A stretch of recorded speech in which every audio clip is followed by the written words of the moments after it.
In the words of Sidney J. Harris, the purpose of education is to turn mirrors into windows. The education sector is paramount to the growth and health of any country. Education is seen as the key to success. There are so many distinctions when it comes to teachers and curriculum. The lack of funding and attention to the educational sector in Nigeria. Our school system is grappling with falling standards. Worse, yet our colleges of education are often overlooked in the scheme of things. Now let us ask ourselves, how did we get to this point? In the course of this discussion, we will look at the various curriculum practiced by various schools from which is more acceptable. Is it British or American? Which do we unify? How important is a unified curriculum from government to private schools? What is the impact of students turning out year in, year out? Who decides what books our pupils use in our schools?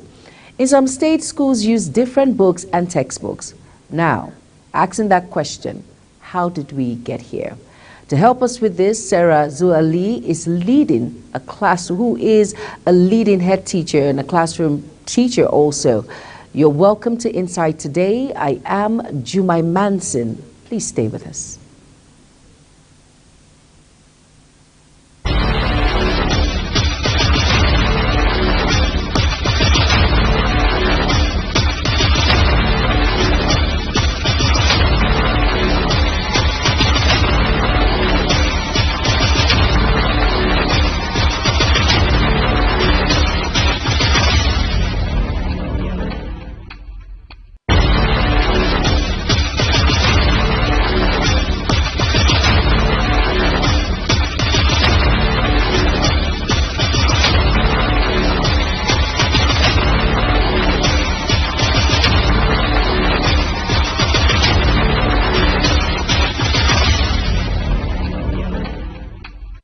You're welcome back to Insight Today. I am Jumai Manson, and today we'll be discussing a very sensitive issue when it comes to education and the unification when it comes to curriculum. And I am joined with Mrs. Sarah Zule Ali Yachi, and she is a head teacher. Good afternoon, Mrs. Sarah. How are you doing today? Mrs. Manson. It's great to have you on the program Insight Today. Thank you very much. Now, looking at curriculum, now, would you say that we do not have a unified curriculum when it comes to our education, especially when it has to do with our children in the primary and secondary school?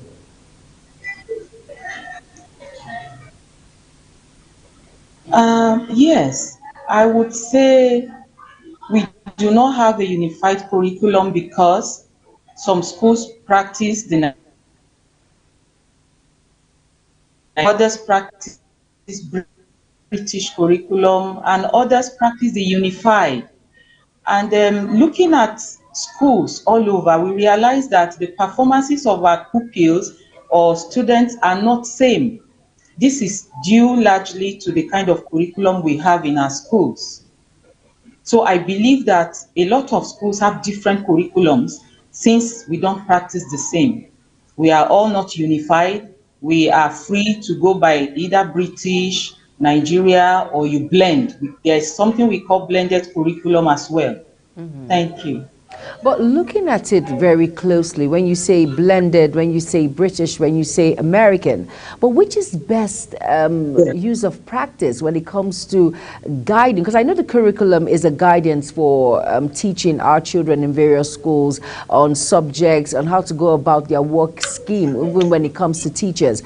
So which is best to practice with? Is it the American, is it the British, or is it the blended that you have just mentioned?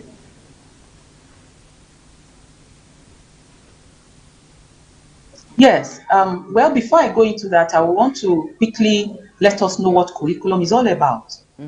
Curriculum is the expectation that a teacher, desires to have after teaching. It is like a content, what learners are supposed to know at the end of every session or at the end of every topic. And then most times, this British curriculum are mostly, they have to do with problem solving, critical thinking, practicals. They let learners work at their pace.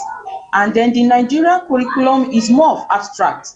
We do a lot of writing, a lot of reading, and then most times our learners in Nigeria are not privileged to explore, because the British curriculum has to do more, with exploration.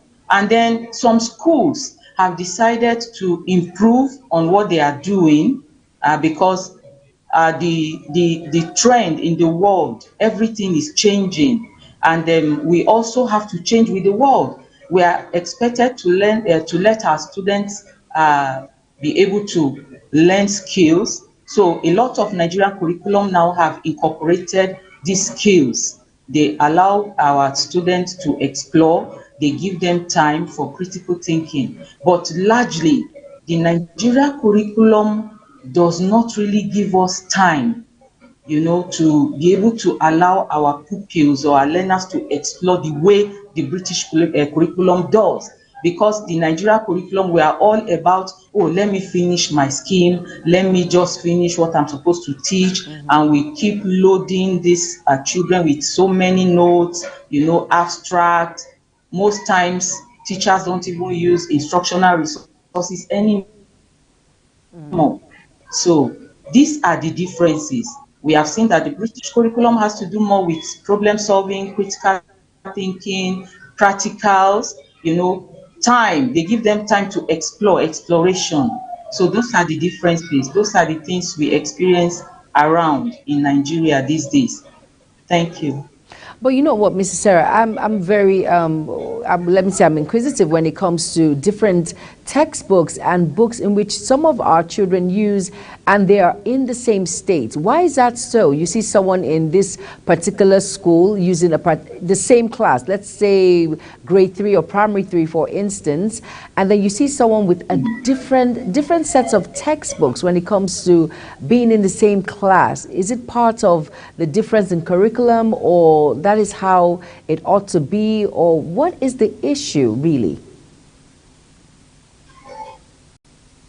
Well, you see, if we had a unified system, we are not supposed to be using different textbooks, but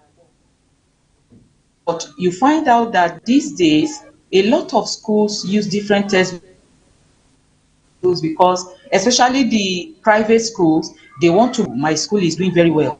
But you see, most government schools go by the government recommended textbooks, because the Nigerian, the Ministry of Education have their own standard, and then we are expected to go with the standard.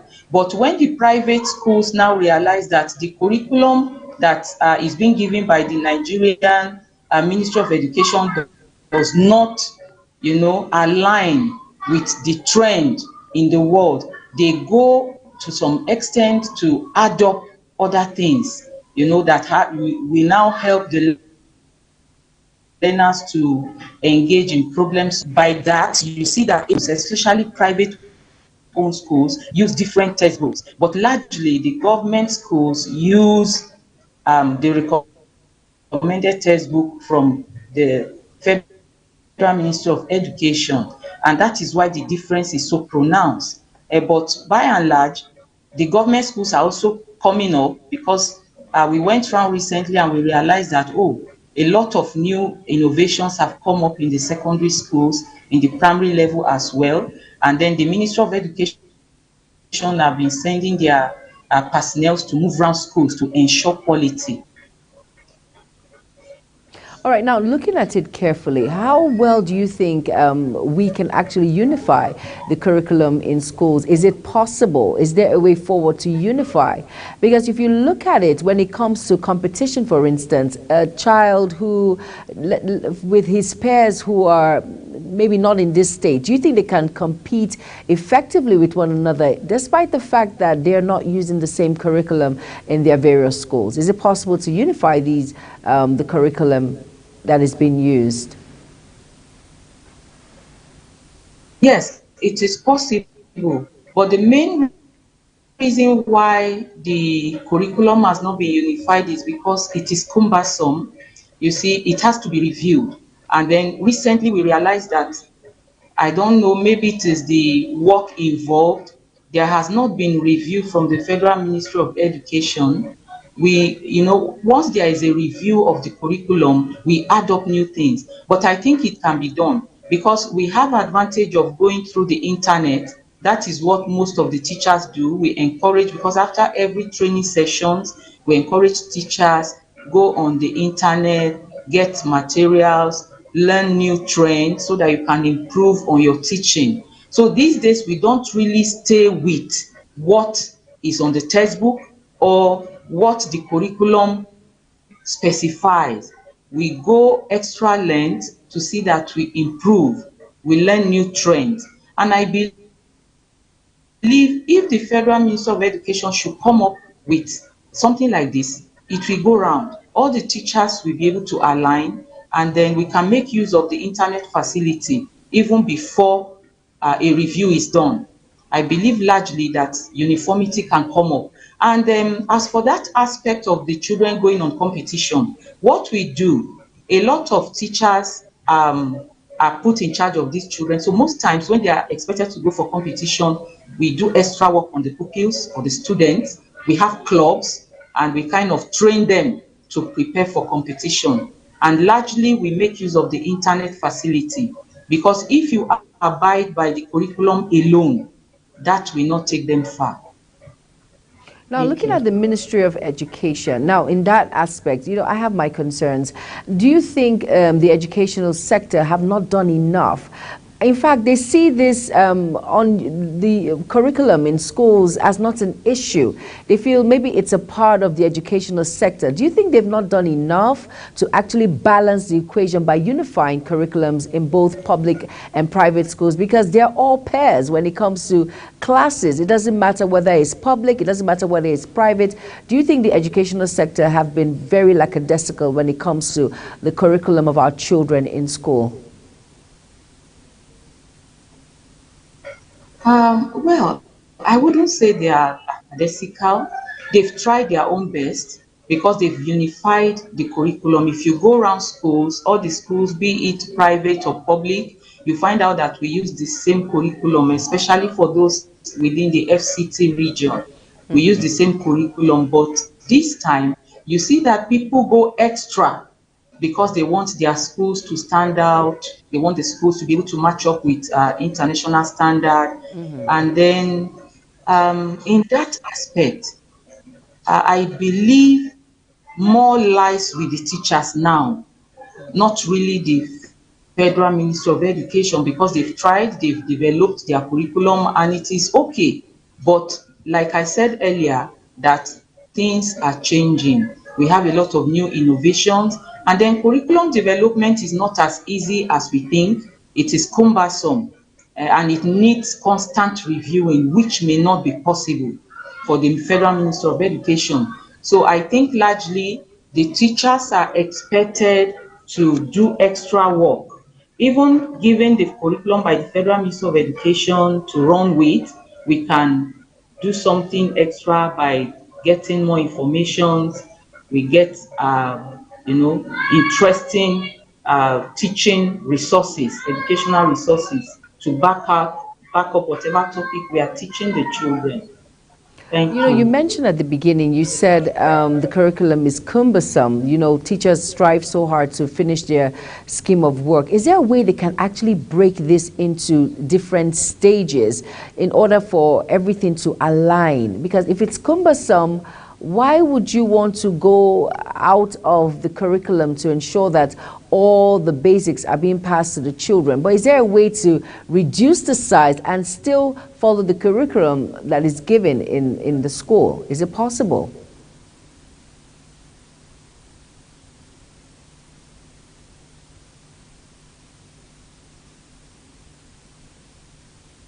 Hello, Mrs. Sarah, are you there?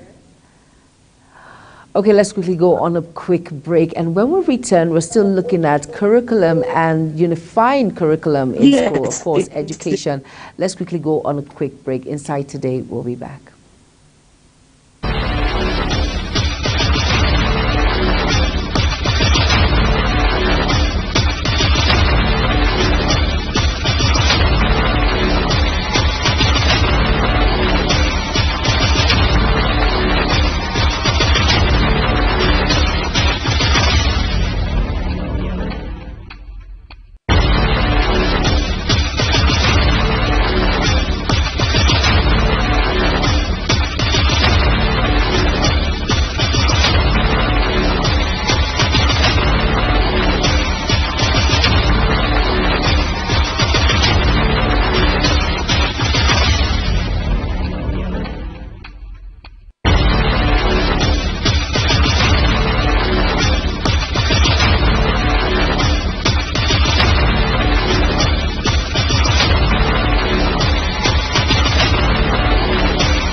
You're welcome back to Insight Today. And if you're just tuning in, we're looking at the education sector when it comes to the curriculum practiced by our teachers and of course the curriculum that our children follow when it comes in being in school. The curriculum, it has this effect, it has advantage, disadvantage. You know, Mrs. Sarah Zulu Ali Yechi, she mentioned that the curriculum is so cumbersome that teachers try as much as possible to bring it down to the scheme of work. But how effective is the curriculum when it comes to our children, when it comes to other children? Funny enough, curriculums being used, some schools use different textbooks and they're in the same state. Competition becomes a way of, differentiating a child who is more intelligent from the ones that are struggling to keep up in class. All right, now I'm being joined by the head teacher, Naoa Model School, and she will be joining us and still looking at it critically and knowing that it is a serious problem because, the education sector is very paramount to the growth and health of any country, and that is why education is seen as the key to success. There are so many distinctions when it comes to our teachers, when it comes to the curriculum, the lack of finding any attention to the educational sector in Nigeria. So now looking at the school system, it's grappling with falling standards, and worst, our colleagues of education are often overlooked in the scheme of things. It's very sad when you look at the College of Education that are not really the main focus on how to give our children the right educational background in which they need, in which they deserve. Unfortunately, some schools go out of place, some schools go out of line, and some schools just want the best to compete with international standards. But how is it in the interest of our children? Is it in their advantage or their disadvantage? Like you heard what the head teacher said, Mrs. Sarah. She said sometimes when there is a competition, schools come in line to actually gear these children to be in the same level as the children in which they will be competing with. Why is that so? Why are they not all in the same standard? Why are they not all using the same books, using the same teaching practice? All right, now I hope I'm joined by Mrs. Sarah Zulu Ali, and she will be joining us shortly. But let's quickly go on a quick break. Insight Today continues.